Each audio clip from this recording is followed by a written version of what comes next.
नमस्कार प्रिय विद्यार्थियों।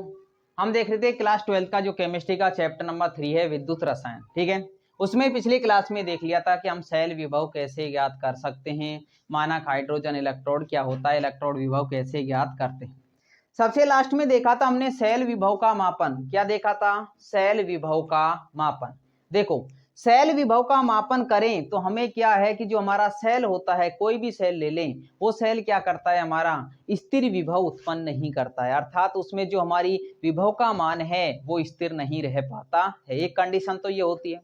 दूसरी कंडीशन होती है कि जो उसमें अभिक्रिया होती है कि जो भी हम विलयन से उसका बनाते हैं, जो जो अभिक्रिया है हमारी वो कैसी होती है, अनुत्क्रमणीय होती है, और उसका ताप गुणांक है वो क्या होता है, अधिक होने के कारण जो हमारा सामान्य सेल है उस सामान्य सेल का हम क्या नहीं ज्ञात कर सकते, सेल विभव का मान ज्ञात नहीं कर सकते। क्या नहीं कर सकते? सेल विभव का मान ज्ञात नहीं कर सकते। प्रिय विद्यार्थियों, पिछली क्लास में हमने देखा था सेल विभव कैसे कहते हैं हम, कि कैथोड और एनोड के विभव का अंतर ही हमारा क्या कहलाता है, सेल विभव कहलाता है। और सेल विभव के लिए कंडीशन देखी थी हमने, क्या लेते हैं, अपचयन विभव लेते हैं। तो सेल विभव के मापन में ये हमारी क्या होती है, कमी होती है, जिसको पूरा करने के लिए हम क्या बनाते हैं, मानक कंडीशन पर एक वेस्टर्न सेल का निर्माण करते हैं। अब इसमें देखो, मानक वेस्टर्न सेल की हमारी क्या होती है, विशेषताएं होती हैं कुछ, इसलिए हम इसका क्या करते हैं, निर्माण करते हैं। तो मानक वेस्टर्न सेल की निम्न विशेषताएं होती हैं। इसकी क्या होती हैं प्रिय विद्यार्थियों, निम्न विशेषताएं होती हैं। विशेषताओं का मतलब है हमारे जो सामान्य सेल होता है, वो सामान्य सेल है वो स्थिर विभव उत्पन्न नहीं करता, अभिक्रिया अनुत्क्रमणीय होती है। और तीसरी बात है, हमारा ताप गुणांक अधिक होने के कारण हम आसानी से उस सेल का सेल विभव ज्ञात नहीं कर सकते। इसलिए हम विशेष कंडीशन के लिए मानक वेस्टर्न सेल का निर्माण करते हैं। और इस मानक वेस्टर्न सेल की हमारी कंडीशन है, पहला, ये क्या करता है, यह स्थिर, क्या करता है, स्थिर विभव उत्पन्न करता है। क्या करता है? स्थिर विभव पुनरुत्पादित करता है। क्या करता है? स्थिर विभव पुनरुत्पादित करता है, पुनरुत्पादित करता है। तो पहली कंडीशन हो गई, ये स्थिर विभव पुनरुत्पादित करता है। दूसरी बात, जो मानक वेस्टर्न सेल होता है, इसकी अभिक्रिया क्या होती है, इसकी अभिक्रिया उत्कर्मणीय होती है, दोनों दिशाओं में चलने वाली होती है, उत्कर्मणीय होती है। क्या होती है? उत्कर्मणीय होती है। और तीसरी बात आती है, इसका ताप गुणांक लगभग नगण्य होता है। क्या होता है प्रिय विद्यार्थियों? इसका ताप गुणांक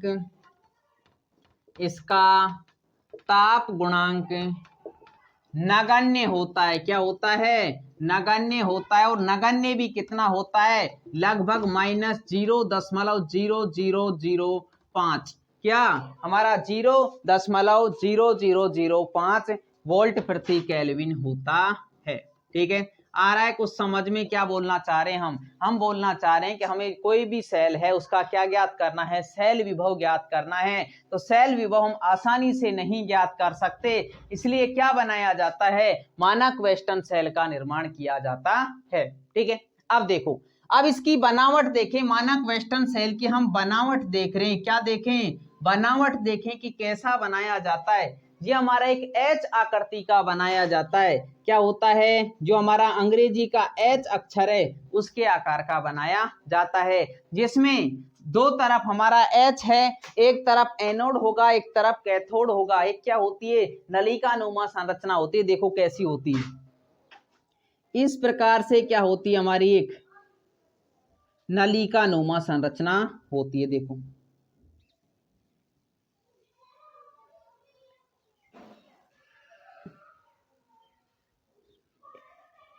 इस प्रकार की क्या होती है, एक नलिकानुमा संरचना होती है, जिसमें हम देखें दाईं और बाईं साइड, एक तरफ एनोड होगा, एक तरफ कैथोड की तरह कार्य करेगा। एक तरफ हमारा बाईं ओर, ये कौन सी साइड है हमारी, बाईं ओर। बाईं ओर क्या होती है हमारी, एनोड होती है। क्या होती है? एनोड होती है। ये कौन सी साइड है हमारी, दाईं ओर। और दाईं ओर क्या होता है, हमारा कैथोड होता है। क्या होता है? कैथोड होता है। अब देखो बनावट में, बाईं ओर जो हमारा मानक वेस्टर्न सेल होता है उसके बाईं ओर क्या भरा जाता है, हमारा जो कैडमियम है उसको सीडी है, जो सीडी हम किसकी बना रहे हैं, एचजी की बना रहे हैं। एक होती है हमारी सीडी एचजी का अमलगम भरा जाता है, एक तरफ क्या भरा जाता है, जो मरकरी है उसका विलयन भरा जाता है। तो जो हमारा नीचे यहाँ पर क्या भर दिया जाता है, मरकरी भर दिया जाता है, Hg भर दिया जाता है, किसके रूप में यहाँ पर भरा होता है हमारा मरक्यूरिक सल्फेट Hg2SO4 का विलयन में क्या भरा जाता है, Hg भरा जाता है, मरकरी भरा जाता है। ठीक है, उसके पश्चात हम देखें कि दूसरी साइड, जो हमारी दूसरी साइड है उसमें क्या भरा जाता है, अर्थात जो हमारा एनोड है, एक तरह से देखें एनोड किसका हो गया हमारा, यहाँ से जो Hg है उसका हो गया। अगला देखें, ठीक है, तो क्या हो गया हमारा जो बाईं साइड है, हम देख रहे हैं बाईं साइड क्या होता है हमारा, मरकरी भरा जाता है किसमें, मर्क्यूरिक सल्फेट के विलयन में। और बाईं साइड हमारा एनोड नहीं होता, क्या होता है, मानक वेस्टर्न सेल में कैथोड होता है, और दाईं ओर क्या होता है हमारा, एनोड होता है। और एनोड में देखें हम तो क्या भरा जाता है, यहाँ पर नीचे की साइड CdHg का अमलगम भरा जाता है, CdHg अमलगम भरा जाता है, क्या भरा जाता है, अमलगम भरा जाता है, जिसमें हमारी Cd की मात्रा देखें, कैडमियम की मात्रा देखें तो लगभग 12.5% होती है।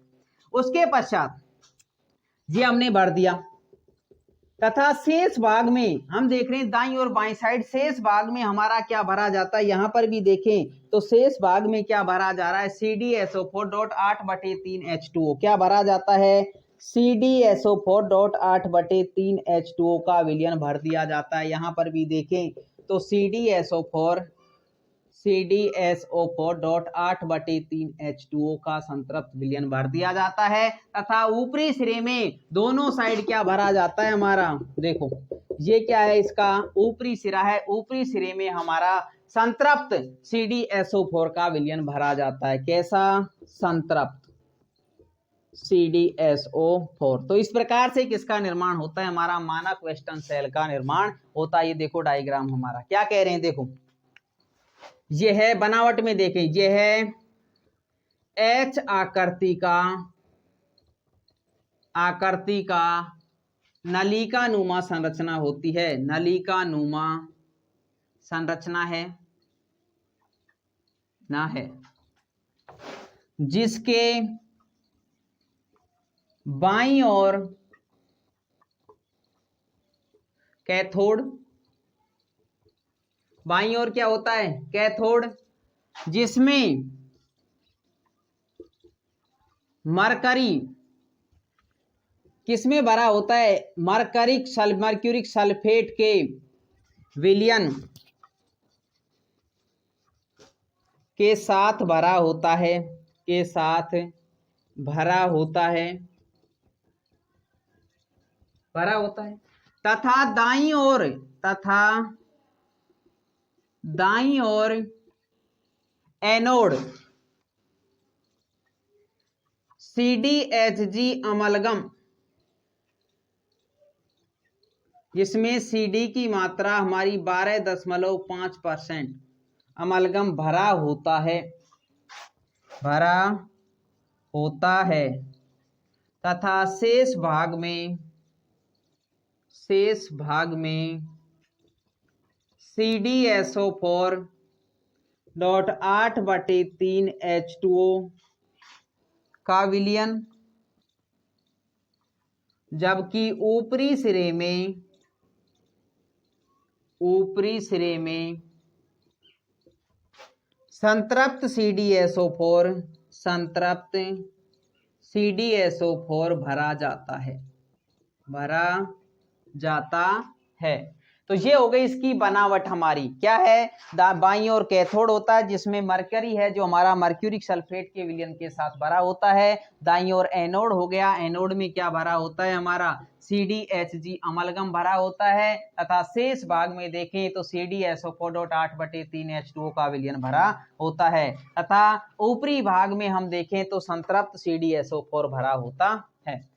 अब देखें क्रियाविधि, एनोड पर क्या होगा, ऑक्सीकरण होगा, कैथोड पर क्या होगा, अपचयन होगा, और संपूर्ण सेल अभिक्रिया। अब इसके बाद पश्चात देखेंगे इसका हम उपयोग। तो ये बनावट हो गई, इसकी क्रियाविधि देखते हैं हम कि किसकी, मानक वेस्टर्न सेल की क्रियाविधि। तो देखो ये है हमारी क्रियाविधि, किसकी, मानक वेस्टर्न सेल की क्रियाविधि। देखो प्रिय विद्यार्थियों, फर्स्ट नंबर है, पता है आपको एनोड पर क्या होगा, ऑक्सीकरण होगा। क्या होगा, ऑक्सीकरण होगा। ऑक्सीकरण किसका होगा, देखो एनोड पर क्या है हमारा, CdHg अमलगम भरा हुआ है। CdHg अमलगम भरा हुआ है तो किसका ऑक्सीकरण होगा, हमारा Cd का ऑक्सीकरण होगा, कैडमियम का ऑक्सीकरण होगा। किसमें, Cd+2+2 इलेक्ट्रॉन क्या कर देगा, यहां से दान कर देगा। उसके पश्चात देखिए सेकंड नंबर पे हम कैथोड। कैथोड पर क्या होता है हमारा, अपचयन होता है। क्या होता है, अपचयन होता है। अपचयन होगा, किसका होगा, देखो यहाँ पर क्या भरा हुआ है, Hg2SO4। Hg के जो Hg है उसके साथ क्या है, Hg2SO4 है हमारा। तो Hg2SO4 का क्या होगा, हमारा अपचयन होगा। 2 इलेक्ट्रॉन हमारे पास हैं आए हुए और Hg2SO4 का क्या हो गया, यहां से अपचयन हो गया, जिसने क्या बना लिया, हमारा 2Hg बना लिया और SO4-2 हमारा यहां पर आयन बच गया। ठीक है, अब देखो ये तो है हमारी अर्ध सेल अभिक्रिया। क्या है, ध्यान में रखना है, अर्ध सेल अभिक्रिया, अर्ध सेल अभिक्रिया दोनों मिलकर के किसका निर्माण करेंगी, पूर्ण सेल अभिक्रिया का। किसका, पूर्ण सेल अभिक्रिया। अब पूर्ण सेल अभिक्रिया में देखो क्या है, CD है। क्या है, CD है। क्या है, Hg2SO4 है। क्या है, Hg2SO4 है। क्या बना रहा है, Cd+2 बना रहा है, SO4-2 बना रहा है। दोनों क्या होंगे, विपरीत आवेशित आयन हैं, जुड़ जाएंगे और 2Hg हमारे पास है। क्या होगा, 2Hg + CdSO4। तो ये क्या हो जाएगी, हमारी संपूर्ण सेल अभिक्रिया हो जाएगी। कैसे हुई है, ध्यान में रखना है आपको। क्या बना रहा है, Cd+2 बना रहा है, यहाँ पर SO4-2 है, विपरीत आवेशित आयन है, एक दूसरे के पास जाकर जुड़ जाएंगे। हमारे सेल के अंदर ही ये अभिक्रिया होती है, हमारी अंदर ही अंदर। ठीक है, तो संपूर्ण सेल अभिक्रिया हो गई Cd + Hg2SO4, 2Hg और CdSO4 बनता है। ठीक है, अब इसका उपयोग देखें हम, किसका, मानक वेस्टर्न सेल का उपयोग देखें। किसके द्वारा, विभव मापी द्वारा क्या ज्ञात किया जाता है, सेल का विभव ज्ञात किया जाता है। किसी भी सेल का हम विभव ज्ञात करें, अज्ञात सेल का, तो देखो इसका उपयोग।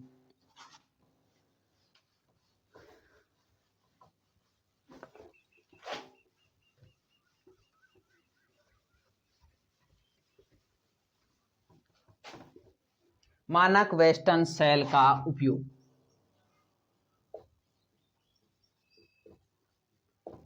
किसमें किया जाता है, विभव मापी द्वारा अज्ञात सेल का विभव ज्ञात करने में। किसमें, विभव मापी द्वारा अज्ञात सेल का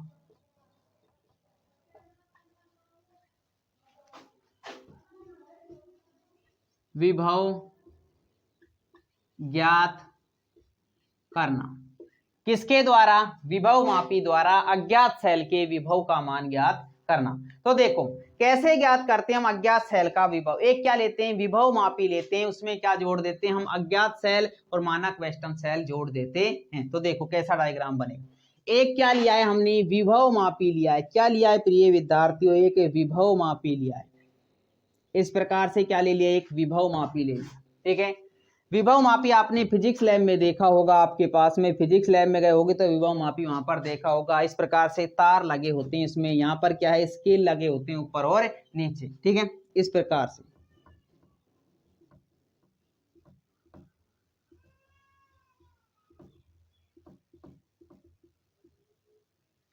से हमारा क्या होगा, एक स्केल होगा, देखा होगा आपने लैब में।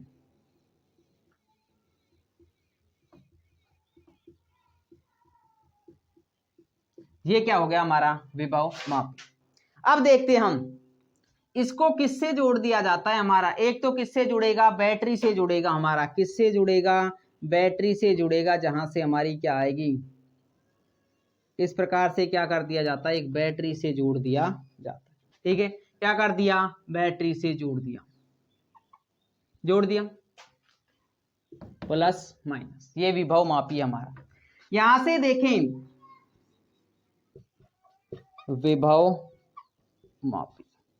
अब देखो इसको किससे जोड़ दिया जाता है, एक हमारे पास ज्ञात सेल है, एक क्या है, अज्ञात सेल है। अज्ञात सेल के विभव का मान हमको ज्ञात करना है। ठीक है, एक है हमारे पास में, यहां से देखो, एक है हमारे पास में ES ज्ञात सेल, एक है हमारे पास में यहीं पर क्या है अज्ञात सेल EX जो हमको ज्ञात करना है। देखो दो सेल जुड़े हुए हैं हमारे।